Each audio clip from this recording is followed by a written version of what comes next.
And from the part that I did just open and looked into, I noticed that indeed there is silver.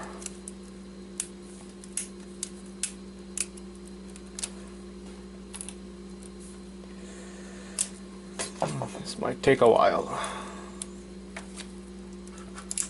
A lot of keys to remove.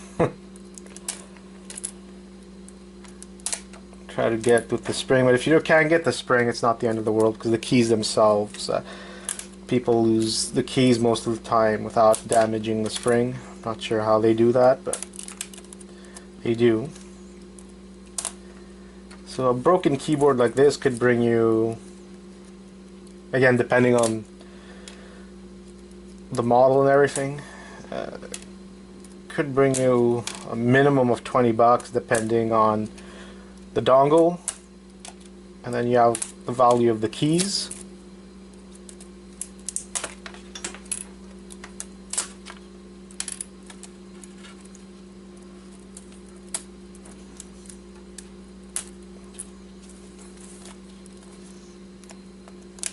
So even for a broken keyboard, either just to grab them from under, pull the whole thing out.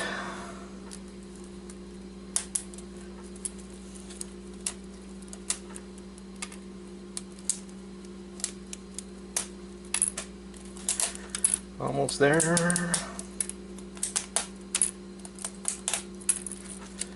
Trying to do this fast, not to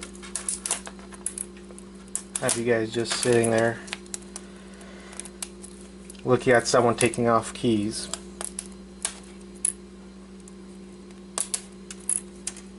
If I lose some of the springs, it's not the end of the world. You can still make money off the keys without the springs.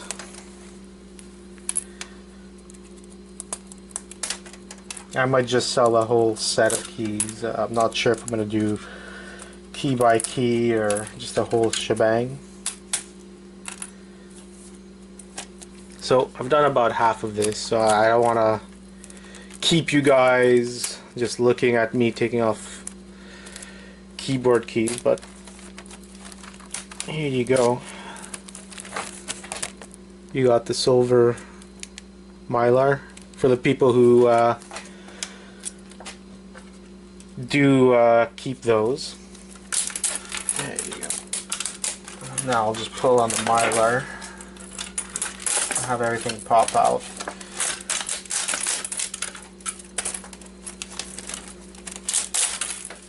Alright, and let's see, this is probably a nice chunk of aluminum. Yeah, does not magnetize, so definitely silver. I wish. Definitely a piece of aluminum. And we got the Mylar now, so what I see from here, it might be $10 worth of stuff in here. So for a broken keyboard that someone might have bought for 30 or 40 bucks, might be 10 bucks of value for, let's say, a scrapper slash reseller. So we got the silver Mylar for the people who collect those. Nice hunk of aluminum. And you got a little bit of copper tape. Hunk of metal, hunk of steel. You got a little... This might have been maybe valuable for the spring thing, but I was too lazy to try to keep this. Even this might be valuable for someone who has a broken faceplate